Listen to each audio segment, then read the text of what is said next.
नमस्कार। सुबह के 8:30 बज चुके हैं और आपने देखना शुरू कर दिया है लाइव सिटीज का विशेष कार्यक्रम सुबह की चाय। मैं हूं आपके साथ खुशबू। चर्चा सबसे पहले तेजस्वी यादव की होगी कि अब उनकी रणनीति आगे क्या होगी। राजद की जो हार हुई बिहार विधानसभा में, तेजस्वी यादव अब आगे उनका क्या कुछ स्टैंड होगा, क्या करेंगे अपनी पार्टी को मजबूत करने के लिए। इसके अलावा बात कुशवाहा की करेंगे।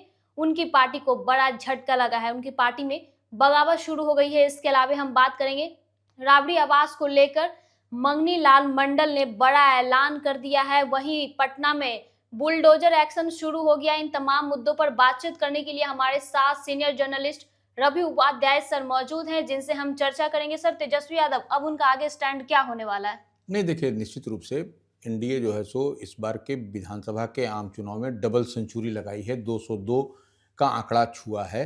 तो निश्चित रूप से तेजस्वी यादव जो नेता प्रतिपक्ष हैं, महागठबंधन का चेहरा वही थे विधानसभा के चुनाव में, और हैं भी वही लीडर ऑफ अपोजिशन। तो ऐसी परिस्थिति में उनके पास में बड़ी चुनौती है, और यह चुनौती का सामना करने के लिए तेजस्वी यादव लगातार बैठकें ले रहे हैं। आपने देखा भी कि बीते दिन बैठक हुई, फिर उसके बाद 30 नवंबर तक बैठक होगी।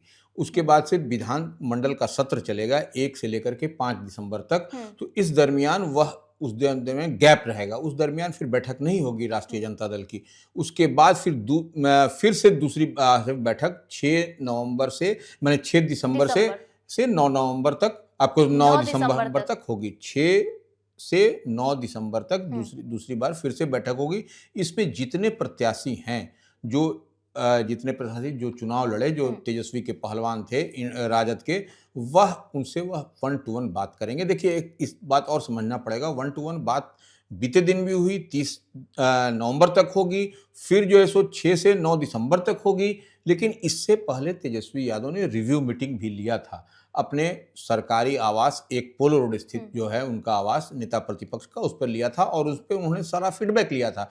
अब वह जो सामूहिक रूप से वह बैठक हुई थी, अब वह 1 to 1 फीडबैक ले रहे हैं। इस बात को हम बहुत बारीकी से समझने की जरूरत है। जब एक एक करके सारे प्रत्याशी से वह फीडबैक लेंगे, तो कैसे चुनाव में हार हुई राजद प्रत्याशी की, इस पर चिंतन, मनन और मंथन लगातार जारी है। तमाम बड़े नेताओं के साथ मिल रहे हैं। आप देख रहे हैं कि वह बीते दिन उनके पास में केंद्रीय मंत्री अली अशरफ फातमी से समेत कई ऐसे चेहरे गए थे मिलने के लिए उनके आवास पर, उनसे बातचीत हुआ, उनसे फीडबैक लिया गया, और कैसे चुनाव में हार हुई, विशेष करके सीमांचल के इलाके में कैसे ओवैसी की पार्टी, वरिष्ठ ओवैसी की पार्टी एआईएम ने जो है सो बेहतर स्ट्राइक किया, इस पर भी। और इन सब के बीच एक चीज और समझ लीजिए, हैदराबाद में बीते दिन आपको अल्पसंख्यकों की एक बड़ी बैठक हुई थी, जिसमें एमएलसी हैं राजद के, कारी सोहेब, वह गए थे। तो वह इसी तरह नहीं गए थे, वह जो है सो कहीं ना कहीं वहां पर जब बैरिस्टर ओवैसी से बात कर रहे थे,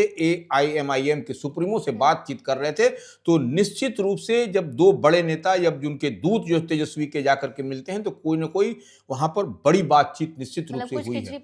नहीं, खिचड़ी क्या पकेगी, लेकिन जो निश्चित रूप से ओवैसी का भी, देखिए, इन लोगों का एक ही स्ट्राइक था, एक ही बात था कि बिहार विधानसभा के आम चुनाव में नरेंद्र मोदी के विजय रथ को, डबल इंजन की सरकार को रोकना है, जिसमें नाकाम हुए, और नाकाम ही नहीं, बुरी तरीके से नाकाम हुए। तो ये एक सबब है, यह एक प्रयास है इन लोगों का कि कैसे अब फिर जो है सो चुनाव होगा, जब भी चुनाव होगा, लोकसभा का हो या विधानसभा का, बिहार में हमको पूरी एकजुटता के साथ रहना है।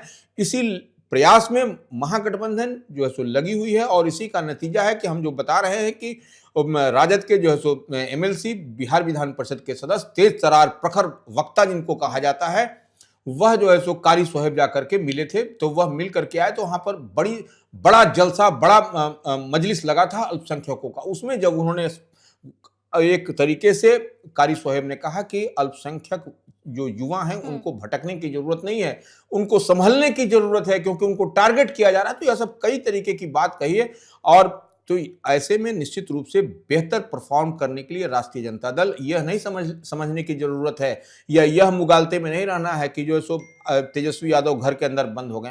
बंद नहीं होंगे, लेकिन उन्होंने तो मीडिया से दूरी बनाई है तेजस्वी यादव। देखिए, मीडिया से दूरी बनाना यह अलग है, लेकिन उनके जो सिपहसालार हैं, उनके जो बाएं दाएं रहते हैं, जो पार्टी के प्रदेश अध्यक्ष हैं, अब्दुल बारी सिद्दीकी हैं, जो बड़े चेहरे हैं, बिहार विधान परिषद के सदस्य हैं, वह तमाम लोग बैठ के ले रहे हैं, तमाम लोग बैठक कर रहे हैं, तमाम लोग इस पर बातचीत हो रही है। तो यह एक बड़ी तैयारी में है राष्ट्रीय जनता दल। यहाँ से पार्टी को मजबूत करने की तैयारी में तेजस्वी यादव हैं कि कैसे अब अगले चुनाव में बिल्कुल बेहतर परफॉर्मेंस कर सके। बिल्कुल।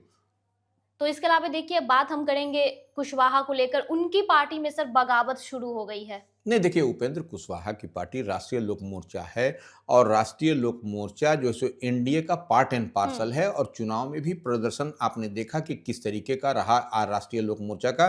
तो आप इतनी बात समझ लीजिए कि उपेंद्र कुशवाहा की पार्टी में जो लोग बगावत कौन लोग कर रहे हैं जिनको टिकट नहीं मिला या किसी कारणवश वह इधर उधर होते हुए दिखाई पड़ रहे हैं, तो यह देखिए सबको तो टिकट तो लिमिट था और उसी टिकट में सबको समाहित करना था। किसी भी दल, किसी भी गठबंधन, किसी भी अलायंस की बात कर लीजिए, इच्छा तो सबकी होती है कि हम चुनाव लड़े, लोकसभा का, विधानसभा का या इनका, लेकिन वह जब लिमिटेड जब सीट रहेगा तो उसमें उपेंद्र कुशवाहा हो या कोई नरेंद्र मोदी हो या नीतीश कुमार, वह भी चाह करके भी नहीं दे पाएंगे। तो वह इसी बात को लेके कहीं ना कहीं आदमी की जो इच्छा होती है नहीं जब पूर्ति होती है तो वह बगावत का रूप अख्तियार करता है, जो आप बात कह रही है। तो ऐसे में इस्तीफा मिला है, निश्चित रूप से इस्तीफा किसी पार्टी के संगठन के लिए बेहतर नहीं होता है, सबको जोड़ने की बात होती है। अलग अलग अलग करिएगा। काफी पुराने साथी रहे, 7 से 8 साल वो जुड़े रहे हैं कुशवाहा से। निश्चित रूप से राष्ट्रीय उपाध्यक्ष। जितेंद्र नाथ जो है सो राष्ट्रीय उपाध्यक्ष से लंबे समय से, हम देखिए आरएलएम की बात नहीं कर रहे हैं, जब आरएलएसपी उपेंद्र कुशवाहा की पार्टी हुआ करती थी उसके पहले से उनके साथ में थे, मजबूत सिपाही थे। लेकिन जो चुनाव लड़ने और लड़ाने की बात है कहीं ना कहीं उसी को लेकर के आपने, और उपेंद्र कुशवाहा ने तो कई बार कहा है इस बात को कि आप कई बार आप देखिएगा कि जिसको लड़वाते हैं वह चुनाव जीत के जाता है, दूसरे दल में चला जाता है। तो ऐसे में निश्चित रूप से इस बात को इत्तेफाक रखना पड़ेगा कि उपेंद्र कुशवाहा की पार्टी में जो इस्तीफा हो रहा है या इस्तीफा गिर रहा है वह कोई हर दल में आपको इस्तीफा होता है। लेकिन सर वो एक लाइन, मतलब उन्होंने कहा कि मौजूदा फैसला, तो मौजूदा फैसला क्या? देखिए मौजूदा फैसला में जो चुनाव में जो टिकट आवंटन को लेकर के ही मौजूदा फैसला, और कोई फैसला कोई इसके बाद तो चुनाव के बाद तो कोई फैसला उपेंद्र कुशवाहा की पार्टी ने या उपेंद्र कुशवाहा ने नहीं लिया है। तो ऐसे में निश्चित रूप से इस बात को समझना पड़ेगा। बेटे को मंत्री भी बनाया गया सर। नहीं देखिए नहीं, उपेंद्र कुशवाहा के बेटे की बात अगर यदि वो कह रहे हैं या उनके बेटे की बात कह, अपने बेटे की बात कह रहे हैं तो वह देखिए एक अलग मसला है। वह तो व्यक्तिगत, देखिए यह समाज के हित में सबको बड़े प्लेटफॉर्म पर आप जब बड़ा कुछ लिखिएगा, बड़ा कुछ तैयार करिएगा तो उसमें बड़े पर्दे पर देखना चाहिए, छोटे पर्दे में पर देखिएगा तो नहीं दिखाई पड़ेगा आपको। बात आगे करेंगे राबड़ी आवास को लेकर। सर उस प्रकरण में क्या कुछ अभी अपडेट आ रहा है? नहीं देखिए, आचार्य भी भावुक हो गई हैं। देखिए राबड़ी आवास को 10 सर्कुलर रोड राबड़ी आवास था जो बिहार विधान परिषद में नेता प्रतिपक्ष राबड़ी देवी के नाम से आवंटित था, और उसमें जो है सो हमको जहां तक याद पड़ता है 2026 में 2025 में नीतीश की सरकार बनी, नीतीश कुमार मुख्यमंत्री बने, उसके बाद से हमको लगता है जनवरी माह में 2026 में उन लोगों ने शिफ्ट किया वहां पर।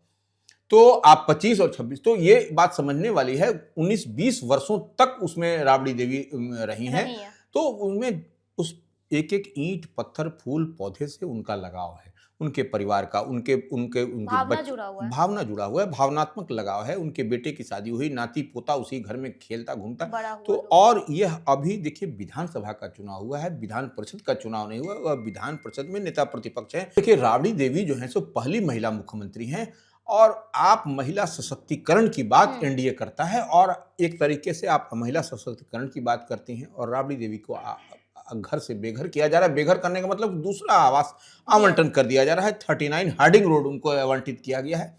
तो ऐसी क्या जरूरी, क्या मजबूरी है कि राबड़ी देवी के आवास को बदलने का? आरोप सर ये भी लग रहा है कि नीतीश कुमार जो है दबाव में, बीजेपी के दबाव में ये सब कर रहे हैं। नहीं देखिए, नीतीश कुमार उनका नेचर और सिग्नेचर नीतीश कुमार का इस तरीके का नहीं है, और लालू प्रसाद यादव और नीतीश कुमार में बड़े भाई छोटे भाई का संबंध है। वो निश्चित रूप से, तो आप इस बात को मान के चलिए कि यह नीतीश कुमार, हमको नहीं लगता है व्यक्तिगत रूप से कि नीतीश कुमार के दबाव में या नीतीश कुमार के, अब भारतीय जनता पार्टी के दबाव में, भारतीय जनता पार्टी क्या करती है हम नहीं कह सकते, लेकिन नीतीश कुमार की जानकारी में है कि नहीं है। क्योंकि एक बात समझना पड़ेगा, यह जो भवन निर्माण विभाग है जिससे आवास का आवंटन एलोकेशन होता है, तो वह जो है सो जेडीयू कोटे से मंत्री हैं विजय चौधरी, उनका विभाग है। तो जारी हुआ हाँ, तो वो नोटिस जारी हुआ है। तो नोटिस जारी का मतलब खाली करने का ही है कि आपको ये एक बड़ा मसला दिखाई पड़ रहा है। उनका नया ठिकाना कहाँ है? देखिए अब निश्चित रूप से पहले 10 सर्कुलर रोड लालू राबड़ी आवास का पता हुआ करता था। उसमें तमाम उनके पुत्र पुत्रियां रहते थे। मीसा भारती जो लोकसभा सांसद हैं, वह पाटलिपुत्रा से, वह नेता प्रतिपक्ष तेजस्वी यादव को एक पोलो रोड स्थित सरकारी आवास आवंटित है, लेकिन वह भी अपने माता पिता के साथ रहते थे। तो ऐसे में अब आवास का पता बदल जाएगा। अब उनके आवास का पता 39 हार्डिंग रोड होने जा रहा है। तो लेकिन अब इसमें रस्साकसी और कसमकस की लड़ाई है। इस बीच रोहिणी आचार्य जो उनकी बिटियां हैं, जो परिवार और पार्टी से जिनको वो नाता तोड़ लिया था, वह भी अब दर्द भरा जो सो बयां कर रही हैं। वो उनका जो एआई वीडियो जो शेयर हुआ है, हाँ। वह तो दिल को दहला देने वाला, रुला देने वाला है।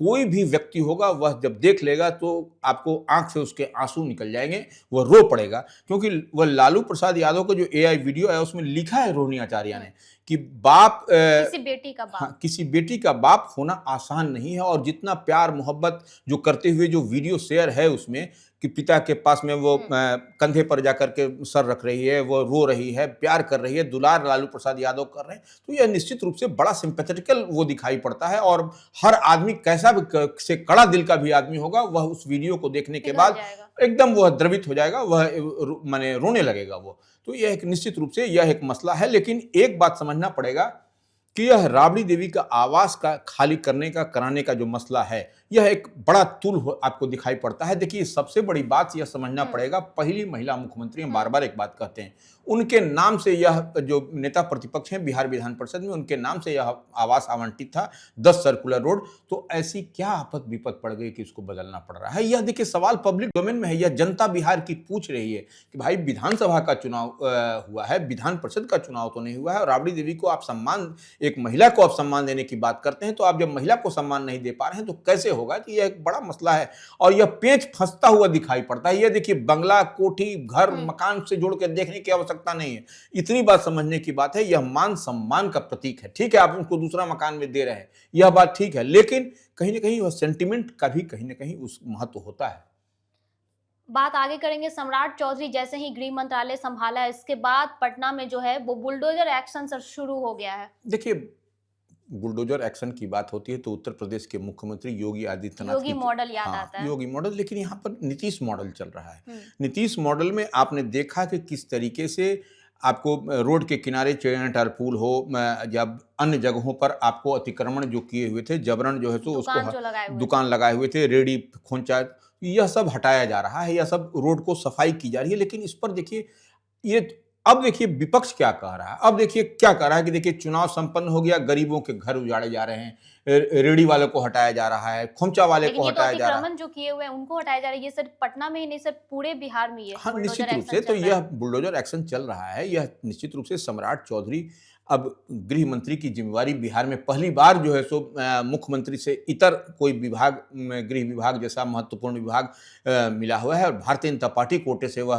उप मुख्यमंत्री भी हैं और इसकी जिम्मेवारी भी गृह मंत्री की संभाल रहे हैं। तो ऐसे में निश्चित रूप से सम्राट चौधरी ने एक्शन लेना शुरू कर दिया है, अपराधियों को चेतावनी देना, अपराधियों को चेतावनी। और तो अब तो लिस्ट भी जारी हो चुकी है ना कि 400 हैं, और 400 का अपराधियों का है, उसमें 2 के खिलाफ जो सो कार्रवाई की भी अनुशंसा कोर्ट से मिल गई है। तो यह सब प्रक्रिया चल रही है। और तो और अब देखिए, anti Romeo squad, anti Romeo squad का मतलब कि जो लड़कियों का एव टीजिंग होता है, लड़कियों के साथ में जो दुर्व्यवहार की आप देखिएगा सड़क पर चल रही है, कॉलेज, सड़क, हाँ, तो सड़क पर होता है, उसके लिए भी पिंक पुलिस, जो पुलिस को ही पिंक, आप देखते हैं पिंक टॉयलेट भी बनाया गया, पिंक बस सेवा भी नीतीश सरकार ने शुरू की है महिलाओं के लिए, बच्चों के लिए। तो पिंक पुलिस जो है सो एक्शन में है, और हर स्कूल कॉलेज के बाहर आपको खड़ी पुलिस दिखाई पड़ेगी, और तुरंत जो है सो कार्रवाई आपको पुलिस करती हुई दिखाई पड़ेगी। तो यह आपको निश्चित रूप से सम्राट चौधरी ने एक बड़ी लकीर बिहार में खींचने की कवायद की है। अब देखने वाली बात होगी कि आगे आगे क्या कुछ होता है। तो चलिए, लड़कियों की सुरक्षा के लिए बिहार में पिंक पुलिस जो है वो काम करेगी। तो अभी तक आपने हमारे चैनल को सब्सक्राइब नहीं किया है तो सब्सक्राइब कर लीजिए, साथ ही फेसबुक पेज को भी लाइक कर लीजिए। वीडियो देखने के लिए शुक्रिया।